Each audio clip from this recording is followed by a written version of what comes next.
A biblical perspective on life, culture, and current events. This is 2020 on Vision.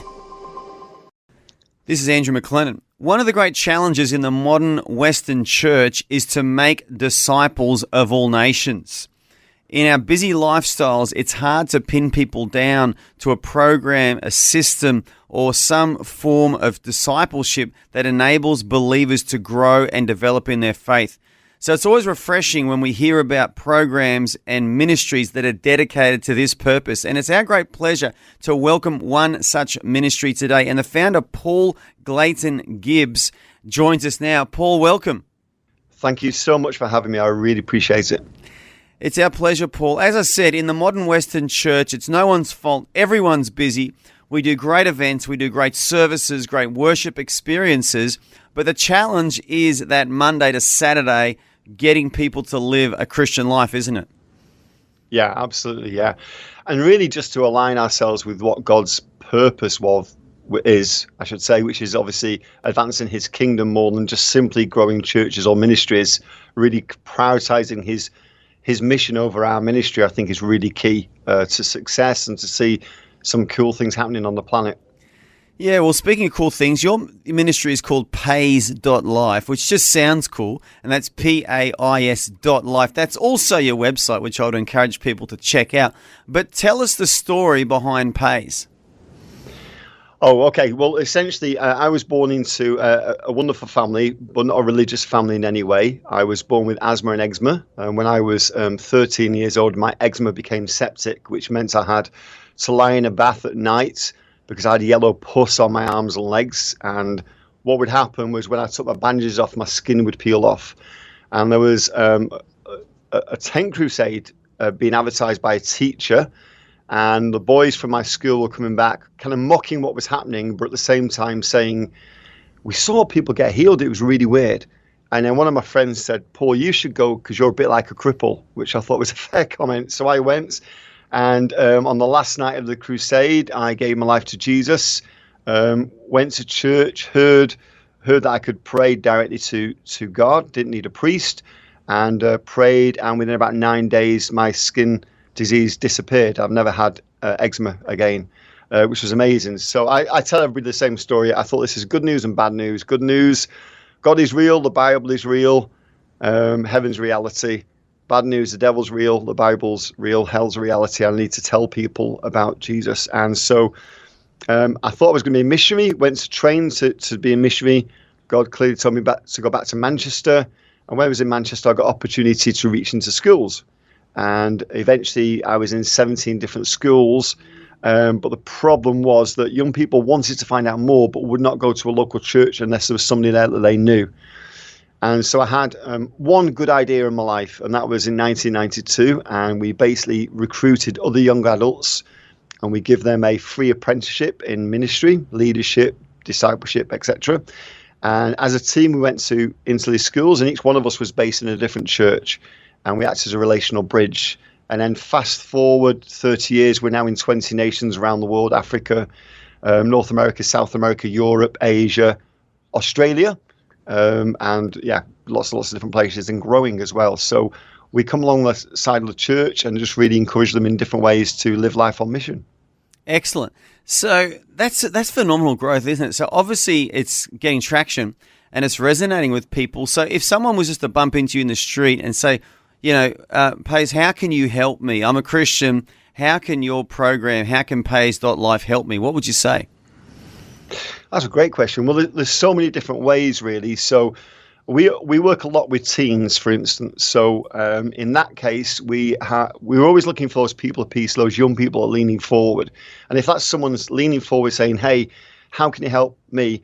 We're not a counselling service. We're more of a coaching group. Like most churches counsel, there's not enough coaches out there. So we're kind of like spiritual coaches. So someone's going to come to us and say, I want to advance God's kingdom. I want to make a difference in the world. How can you help me do that? And we have lots of ways of helping people do that. So we have a different kind of message, a different methodology that we give young teens. We have an academy that they join. They stay in their church. They don't go anywhere. We come alongside them, train them how to share their faith, train them how to be discipled, train them how to make disciples, train them in different methodology for Bible study that really works with teenagers. And so that's really what we're about. So we would be all over them, disciple them and help them make disciples.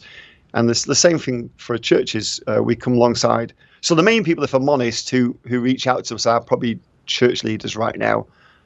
Particularly since the pandemic, they're saying we've built a crowd, we're not sure we've made disciples, and we really want our people to really live life on mission. And we have a different way of doing certain things, and so we're kind of bringing those newer ideas, I guess, to them and coming alongside them and equipping them. I don't know if that answers your question, but that's essentially what we do. Yeah, it does. And I'm sure you've got some amazing examples of someone who's connected to Pais and just has been transformed through discipleship. I'm putting you on the spot now, but can you think of a couple of really good examples of some people who've just experienced incredible transformation through this discipleship? Yeah, okay, so a few weeks ago I bumped into Alex in Nairobi. Alex was on the streets, living on the streets, had no home, lived with his friends. He had fungus on his feet. He wasn't going to school. One of our team reached him. He really wanted to find out. So the kind of Christianity we share is a little bit different. We believe there are two types of Christianity and two gospels. And our gospel is not Jesus came to rescue you. Our gospel is Jesus came to recruit you, which we believe is really in line with what Jesus had to say. And so we recruited Alex to the kingdom of God. He got involved. And eventually we got him in school. We got him in a hospital to fix the problem he had with his feet. He got saved.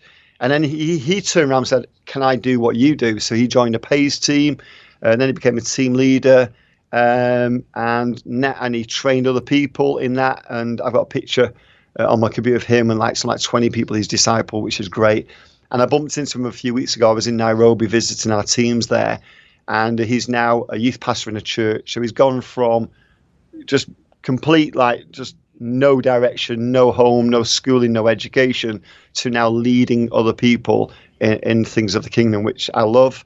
And then there's big picture stuff. We have a guy who came from Pakistan, Islamabad. I can't talk too much about this just for security reasons, but he came, he joined us, he's gone back, and we've now got schools in Islamabad calling us to complain that we're not going into their school. Amazing. So, yeah. Those sort of stories, especially the one from Alex in Nairobi, they must help you sleep well at night, just knowing that God's using Pais to bear fruit like that. Yeah, it is. I mean, I'm getting old now, so it's great because like the other week I bumped into somebody who was on Pais, and they told me who their mother was, and their mother was on one of my first teams in England. So we're seeing children of some of our earlier members come on Pais now, which is, I really enjoy that, to see that as well. So yeah. Now I'm guessing. Sorry, how naughty their mothers and fathers were as well. You can dob them in, yeah. Well, don't come and meet my kids. But so I'm guessing too, you're in 20 nations. That's a big spread of people and people groups. So you must use a little bit of technology in your program as well. Yeah. So we train. Our discipleship method, I would say, is quite strong. So we have a discipleship program, and part of that, I use Zoom a lot. So I'm discipling every month my key national directors. They're discipling their team leaders.